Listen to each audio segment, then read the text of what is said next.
So we're finally ready to get started with our C10 project truck here behind us, and the first thing we want to tackle is suspension. And thankfully, we have Dave here from QA1, brought us this killer front suspension for our truck. Dave, tell us about what you brought here. What's this going to do for our C10?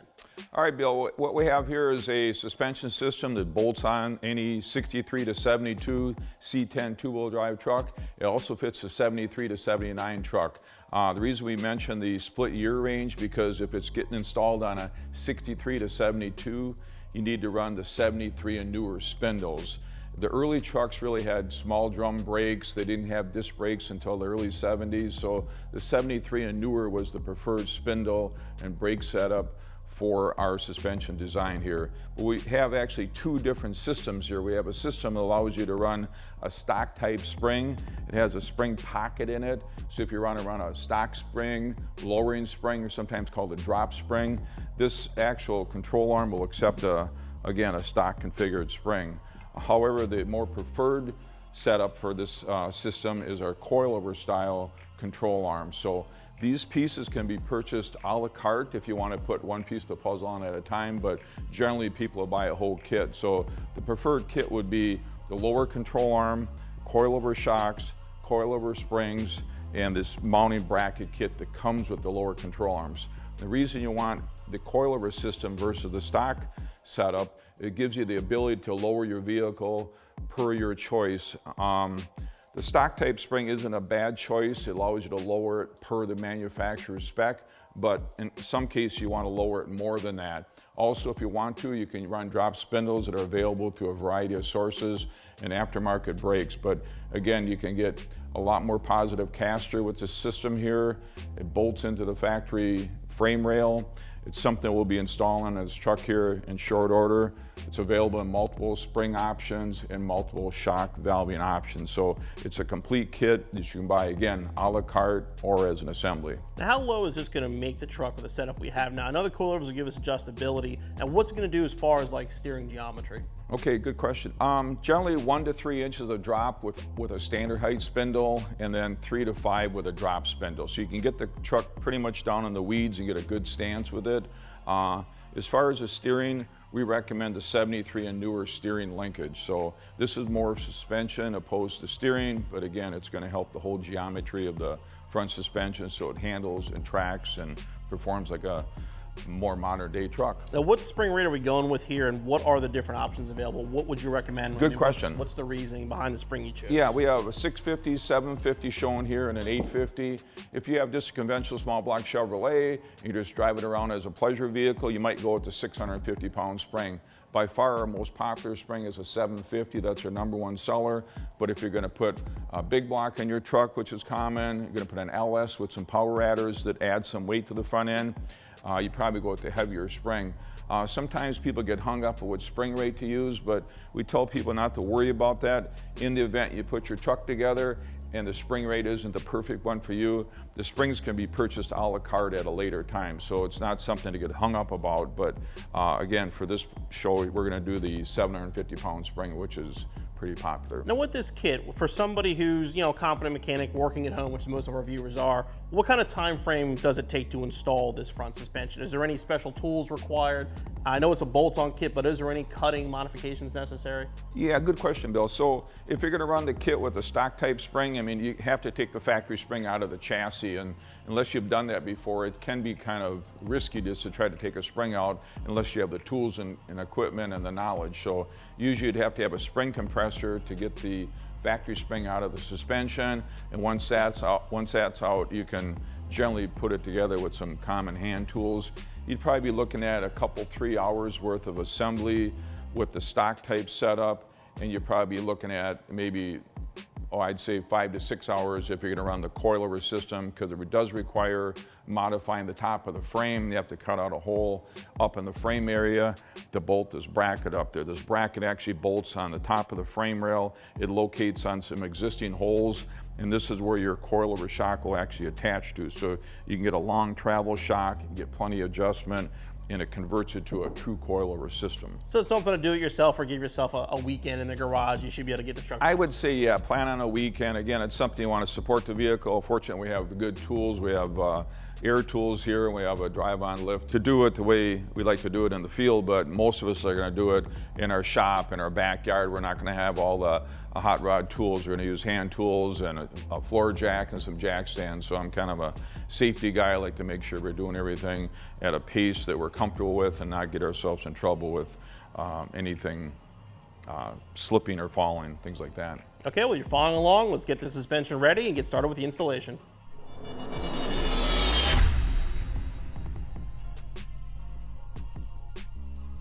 What's going on, everyone? My name is Brendan. I'll be showing you how to install this QA1 front suspension on the C10. We're going to start by removing this front caliper. To remove the front caliper, all you need is a 3/8 Allen wrench or socket. It's on the back of the caliper. It's just 2 bolts. All you have to do after you got the bolts out, just slide it out. Wait a little bit. Sometimes you have to twist it a little bit to get to push the piston in. And then it'll come right off. Next, we have to remove the tie rod. You have to remove the cotter pin, loosen the nut. Sometimes you have to bang on the spindle to break loose the tie rod. Take a 3/4 socket to loosen the nut. Then you have to do is just bang on this side of the spindle to break loose the tie rod.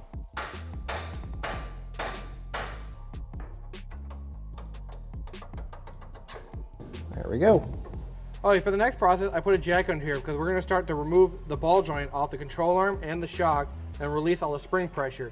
Now this truck already had a lowering kit on it, but it's all tired out, so we don't need a spring compressor. But if you have stock springs, you will need a spring compressor to compress the spring and then safely lower the control arm. We're going to start with removing the shock off the control arm, then to the spindle ball joint. The lower shock bolt and the upper one are both 3/4.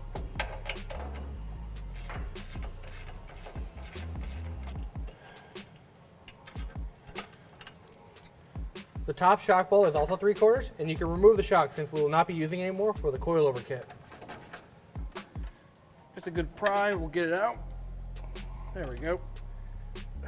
And then just wiggle it off the stud.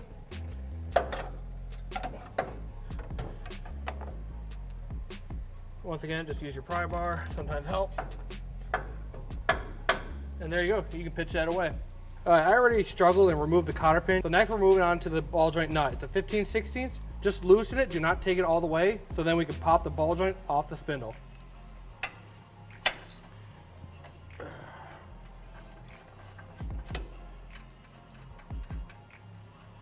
Just go about halfway, and then we'll break it loose. Take a little bit of pressure off the control arm so that the control arm can fall down just a little bit. As you can see, the ball joint split from the spindle. Now we just lift up the control arm, take the nut off, and then slowly release the pressure off the spring.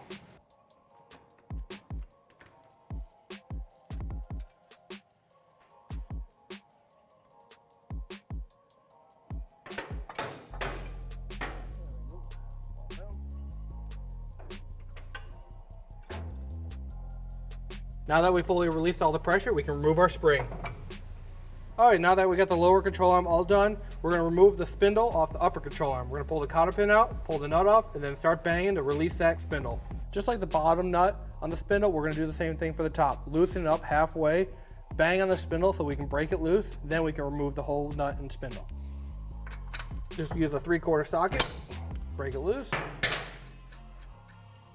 halfway, and then just start banging.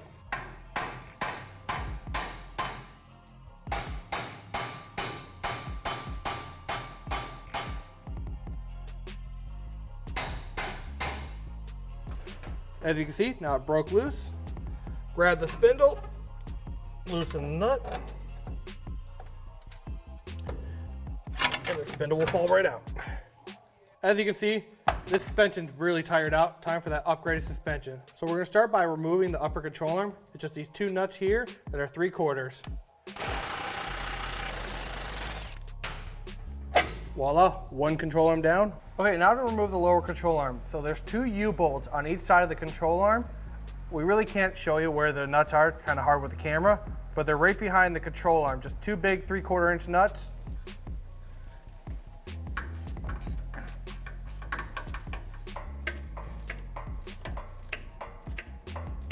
Eventually.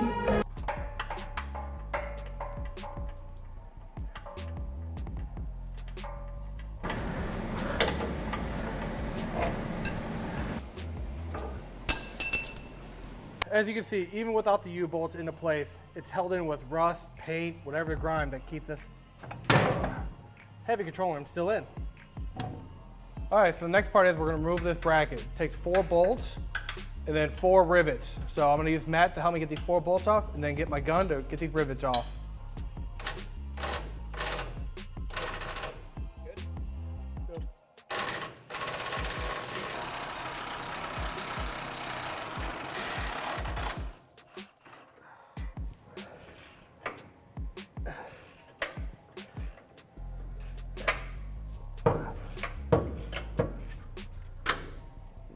Just like any old truck, we're gonna run into these little issues where the bolts don't wanna come out, so I'm gonna have to plasma cut them. And also, with an older truck, they have rivets. You can use an air hammer to cut them off, a grinder to cut them off, but luckily I have a plasma cutter, so I'm gonna torch them and then use an air hammer to cut them off.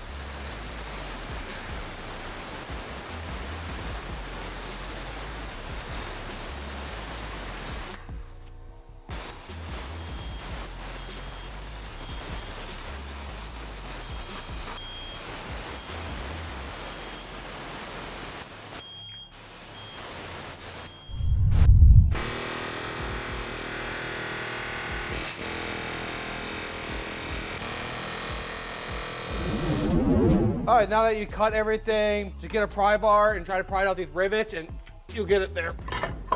There we go.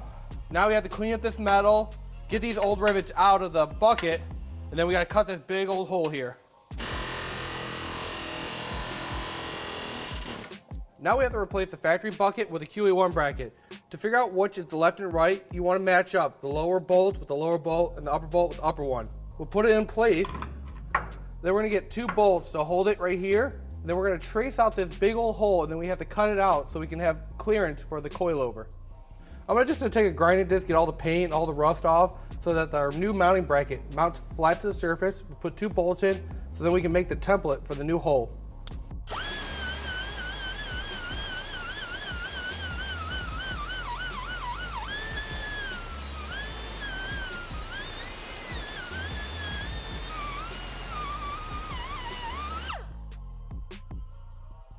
With the QA1 bracket, this bolt hits the hole, so we have to elongate it about 1/8 of an inch. Take a grinder and grind it out.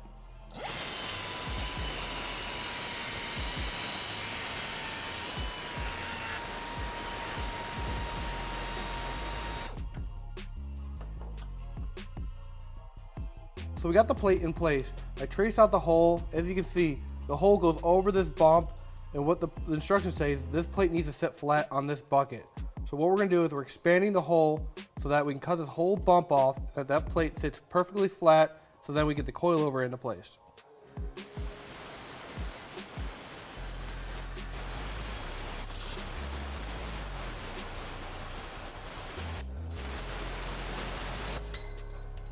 Alright guys, now that you cut the giant hole, take your time, grind it, smooth it out so you don't get any rough cut edges so you cut your fingers on.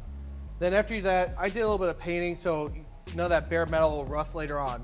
Once you have all that done, take your new bracket, put it into place, put your 7/16 bolts and your 3/8 bolts into place. Don't tighten them until they're all in. Once you get all the bolts on, put all your nuts on, and then we can torque them down. All right, once you have all the nuts on, you're gonna torque down the 3/8 bolts to 30 foot-pounds, and then the 7/16 bolts to 45 foot-pounds.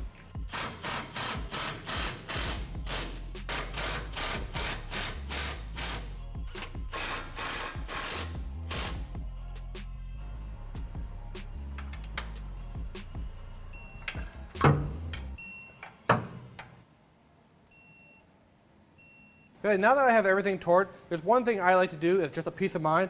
I like to take a paint marker, paint down the bolt into the bracket, knowing that I know that bolt's tight, and if after 50 miles or 100 miles I drive this vehicle, I can check, okay, that bolt has not moved.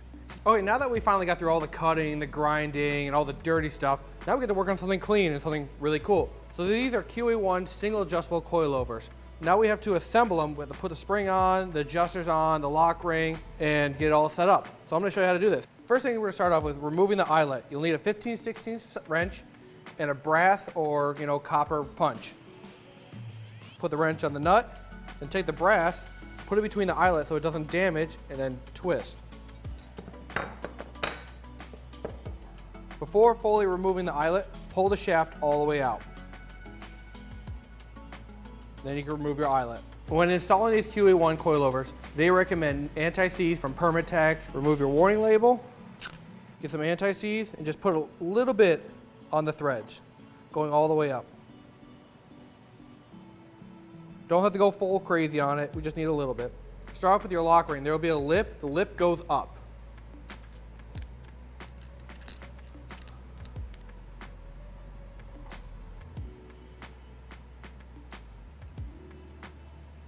There we go.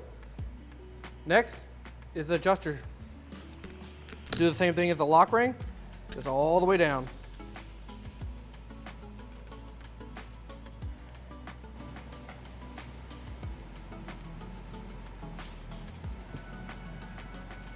Next is the bushing. I like to put a little bit of never seize on here so it's easier for the spring to slide on. Just a little bit will do, just a couple dabs. Right there, right there, right there. Slide the ring on. Once you have all those on, take your spring, slide it all the way on.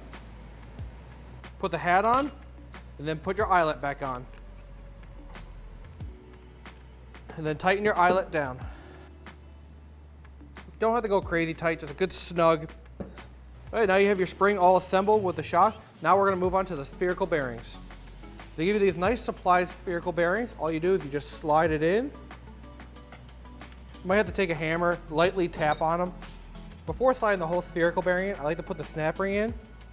Now that we get the spherical bearing fully installed, take the last snap ring, slide it in, and then just tap on it a little bit to make sure it's all locked in. Repeat the same process on the bottom of the shock.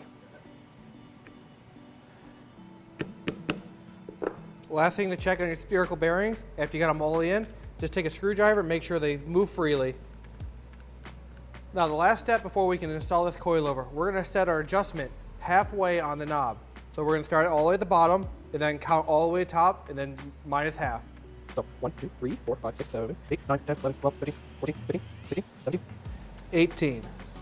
So now we just go to 9. 4, 5, 6, 7, 8, 9. Now that's at half. All right, the next step is to install this shock into the spring bucket. All right, so you're gonna grab yourself a 1/2-inch bolt, fine thread. You're gonna slide it through the bracket, grab a spacer. So go bolt, bracket, spacer, through the spherical bearing, then spacer on the other side, through the bracket, and then put a nut on it. All right, here we go. So like I told you, bolt through the bracket. I put the spacer onto the bolt. On the inside, grab your shock, slide it up there, put the bolt through, grab your next spacer, and there you go. So bolt, bracket, little spacer, shock, spacer, bracket, nut. Before we can install the upper control arm, we have to install the concave washer that they supply. Slide them onto there. Slide your upper control arm where the flat side's going towards the frame rail. Install a washer on each of the studs. And then the nuts. I'm only going to snug up the nuts because we're going to be taking this truck after we're done with all the suspension to the alignment shop. QA1 supplies new U-bolts for the lower control arm. They're 9/16. Some of the earlier trucks are smaller holes, so you'll have to drill out the holes to 9/16 to make these U-bolts fit. All right, there's a couple things we have to do before we can install the lower control arm. First, where this shaft mounts to the frame, we have to clean the surface so there's no sharp edges or any burrs on it. Next, we have to mount these two brackets onto the lower control arm so we have a location to mount our shock. And then the third is we gotta mount the bump stop bracket on the lower control arm. This notch will go towards the back of the truck. Install the bump stop with a washer and a supplied nut, and then tighten it down with a 9/16 wrench.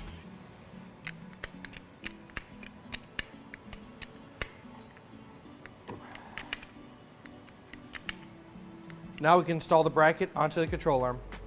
Grab the 2 3/8 supplied bolts.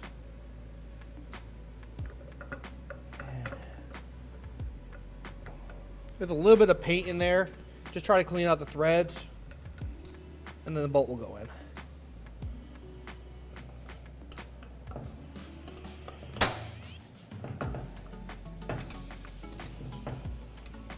All right, for the shock brackets, we're gonna start on the back with a supplied 1/2" 3" long bolt. Put a washer on it, slide it through the control arm, through the bracket, grab the supplied spacer, slide it in, grab your next bracket, slide it all the way in, wiggle around a little bit. There we go. Put another washer on, and a nut. Now for the front, all you need is a supplied 1/2" bolt, but 1 3/4. Put a washer on it, slide it in, and put a washer and a nut on. Tighten everything down to 70 foot-pounds, and then we can install the control arm. Okay, now we're on to mounting the lower control arm. First thing you have to be careful of when we put the control arm in, there's guide pins. Right here is one, and right here is the second one. Well, to get into the slot on the control arm, there's just 2 holes on the control arm. Right here's one hole, one right here. We just take the control arm, and you'll just wiggle it into place, and you'll feel it lock in. Then grab your supplied U-bolt, slide that into place. There might be some junk in the holes that inhibit you. Take a hammer and just lightly tap the U-bolt. There we go. Put the 2 nuts on. Once you get both nuts on, repeat the same process on the other side of the control arm, and then you can tighten them down.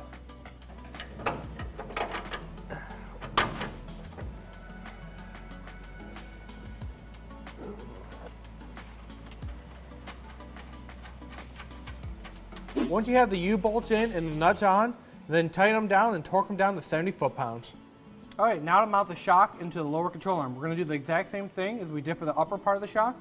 So we're gonna go bolt, bracket, spacer, shock, spacer, bracket, bolt. Get our bolt in here, little tiny spacer.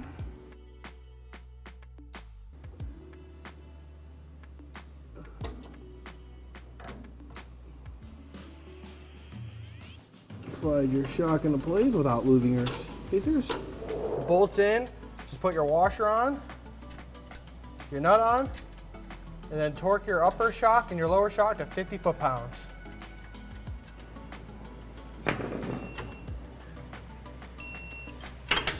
Then remember everybody, once you finish torquing down your bolts, always paint mark so that you know it's done.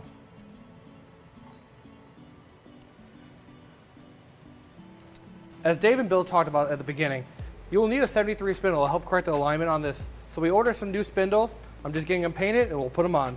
Okay guys, now we got our freshly painted spindles. Time to put them on. Just slide over the lower ball joint.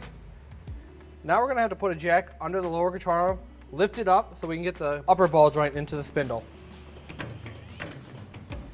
When pushing up on the lower control arm, be careful not to lift your vehicle off the jack or your lift. Now once you got that into place, put your upper ball joint nut in and your lower ball joint nut in. Once you have both your nuts into place, torque the upper one to 50 foot-pounds, the lower one to 90 foot-pounds, and then put your cotter pins in. Never loosen your nuts to try to put your cotter pins in. Just try to tighten it a little bit more to line up the holes. It's a 3/4 for the upper one. When installing your cotter pin, I like to go from the inside of the spindle out so then you can access the tabs a lot easier. Just grab a pair of needle nose pliers, bend each tab, push the other one, and repeat the same process for the bottom. This nut is a 15/16 to 90 foot-pounds. Just retorque your tie rod to factory specs. I'm going with 50 foot-pounds. And then put your cotter pin back in. To remove this assembly, we start off with removing the dust cap. Just grab a pair of vice grips or channel locks, wiggle it loose, and it'll pop right off.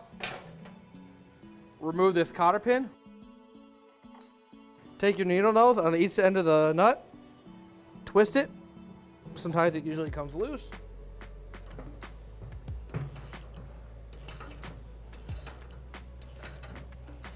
After you get the nut off, you gotta get the washer off. Usually it's easier just to lift the whole rotor up. Then you get the bearing and washer off. Put it on top of your nut so you know the orientation. Slide your rotor off.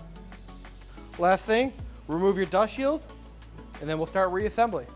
Okay, with a 1/2 inch socket and an easy impact, take the 3 bolts off.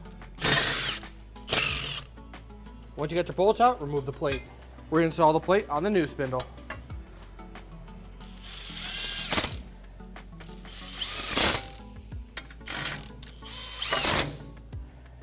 Before installing your rotor back onto the spindle, remember to grease the shaft really well.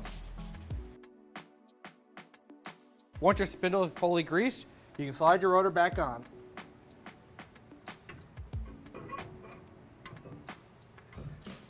Slide your bearing and washer. The washer does have a keyway, so it'll only go in one spot. Slide that on, slide your nut on. Lightly snug it for now, and then tighten it down till you start to feel a little bit of tension on your rotor. Just give it a little extra, like a 1/4 turn, and there you go. Slide your cotter pin in. Remember to bend it. Once you have your cotter pin on, put your dust cap on. Just give it a light tap. Now we got our caliper on with the pads. Now slide your pins back in.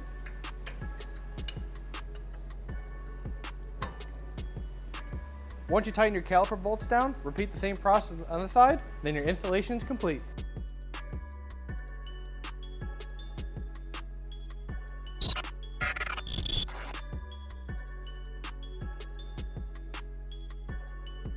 Alright, so everybody can see, I put the 1.5 inch drop spindle in. From the fender to the wheel, we're just about 3 1/4. So a big difference in the stock spindle to the drop spindle. It all depends on what you want. If you want the raised up look or the lower look. Me, I prefer the lower look. It looks pretty cool with seeing a C10 this low. I mean, give yourself a good weekend with a friend of yours to help you out. You'll need a good set of tools, a plasma cutter or a grinder, whatever you prefer. Stay tuned for our rear suspension so we can get this truck really low. Have fun and keep on building.